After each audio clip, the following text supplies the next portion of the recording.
Good morning, church family.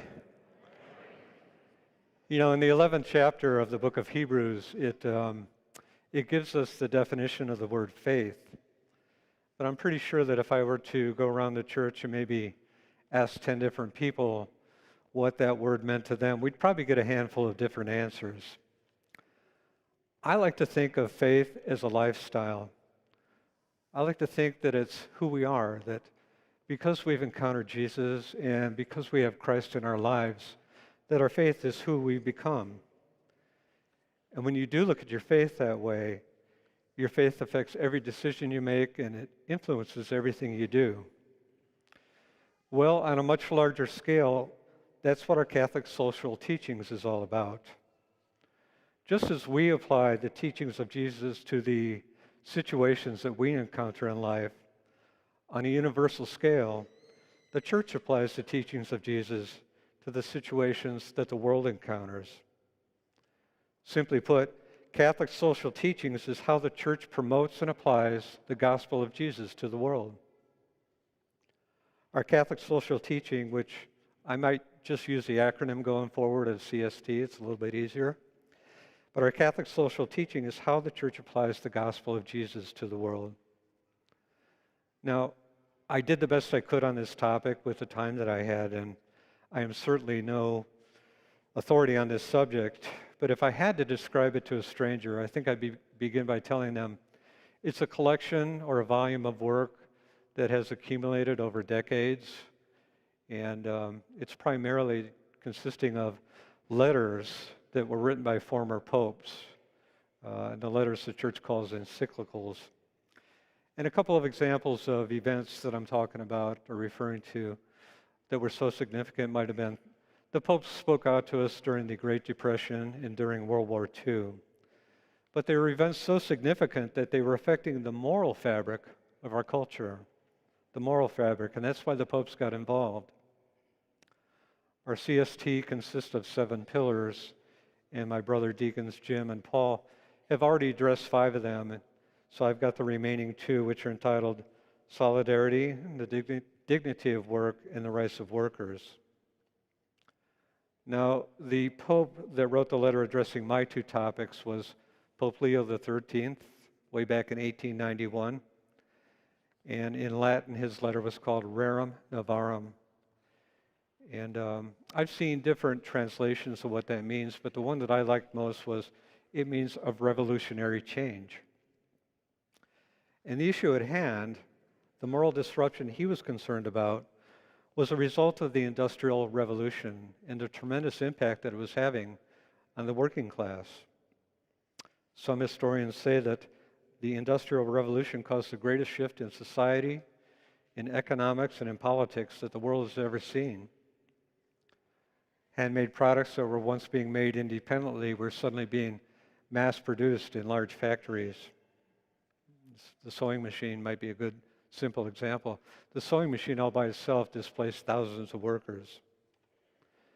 So these great advancements that we were making as a people also had some unintended consequences. One of the consequences was that the fact that it was dividing our people into 2 halves, basically the haves and the have-nots.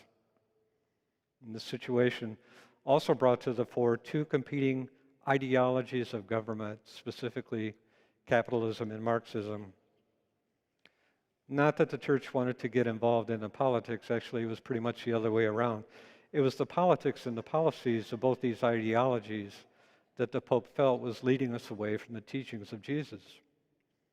Again, just like our faith, our CST touches every aspect of our lives. The workplace is no exception. Now the haves, the capitalists, had all the power. They could hire workers for very little pay. And consequently, many ordinary families were really being stressed. In fact, a lot of the families' children had to go to work in some of these factories just to help make ends meet for the family. So capitalism, unregulated, obviously had a few flaws because at the same time, it was producing a tremendous amount of wealth for some people. It was really at the expense of the working class. And this brought forth the Marxists, who were an anti-religious group And their proposal was for the government to own everything. They wanted the government to own the land, the buildings, factories, everything. But the Pope saw the folly in this ideology as well, as this system just led to corruption at the top. Well, the Pope realized that this current situation was not only intolerable, but it was also immoral.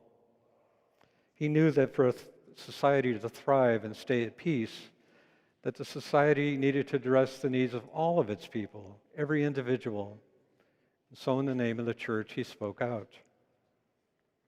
And he first did so by making some general observations. He talked about the dignity of work, that it was given to us so that we could prosper. He talked about how even Jesus himself worked as a carpenter, and then later in life with a far more important work of his ministry. And he also mentioned us that we should place the person over profit, that the value of work is not really based on how much a person makes. The value of the work is the fact that it's a person doing the work, a person that's made in the image and likeness of God. And he asked us to work in solidarity for the common good, to ensure that the needs of the poor and the disabled were also being met. But what his letter is best known for is how he addressed the immediate problems at hand and how he proposed biblical solutions to resolve them. And I think his proposals must have been pretty well received, because to me it looks like pretty much what we have here in America today.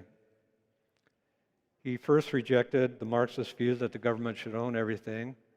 He said that the right to own private property had to be maintained. But then, opposing the views of the capitalist, he proposed a set of workers' rights for the workers, most notably things like a living wage, the right to unionize, the right to bargain collectively, safe workplace, time off for religious beliefs. So essentially, the Pope found a compromise between these two competing ideologies, but he wanted to stress that his proposal was not a third ideology. It was simply our theology that was being applied to society. You know, when you're asked to do a homily like this, that the topic is something outside of Scripture, I think sometimes it comes across as kind of a lecture, or in this case, maybe a bit of a history lesson. But one thing that I've noticed through these presentations is there is a common theme in all of our Catholic social teachings, and that is that they're all rooted in love. They're all rooted in the words of Jesus Christ and his teachings. So now that we know a little bit about where our church stands on a lot of our social issues, maybe the question we should be asking ourselves is, how can we, the people of St. John the Evangelist, do a better job in our parts of the world? With that in mind, and as I close, I'd like to return to the topic of faith, which is where I started, and share a story with you that I found to be inspirational. I've been serving at Indiana State Prison for about 15 years, and every so often one of the inmates will ask myself or one of my brother deacons to maybe write a letter or even appear in a courtroom on their behalf at what they call a sentence modification hearing. It seems like all the guys that are in there that do have a chance of ever getting out are trying to get their sentences reduced, and seeing the conditions they live in, I don't blame them one bit. Well, such was the case one day. I was set to go down. These hearings all take place down in a courtroom in Indianapolis.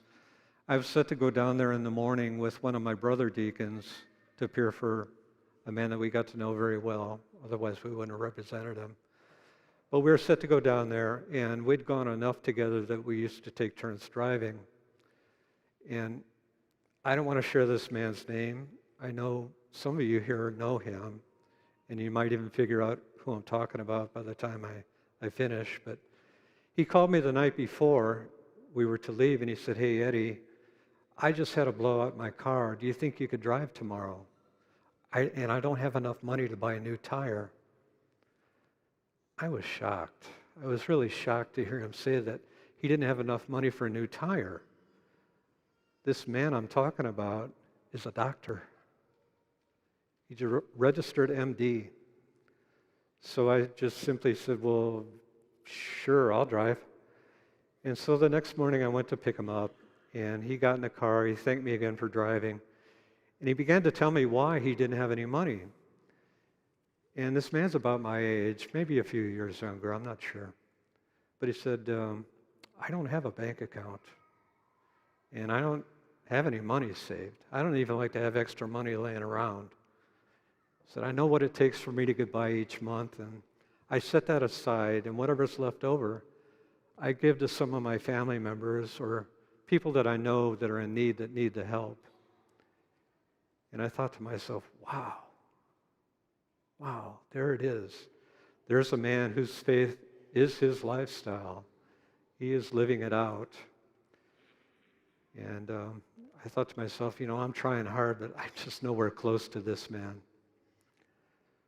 So recalling that story and just hearing reading some of the letters and the situations that caused our popes to write out to our culture, and some of the hardships and sometimes even atrocities that other people have had to endure. And then comparing those situations to my life, the blessed life that I've had here in St. John, I just concluded really that I could be doing a lot more, that I could be doing a lot more to take the gospel of Jesus to the parts of the world that I have any effect on. What about you? Can the church say?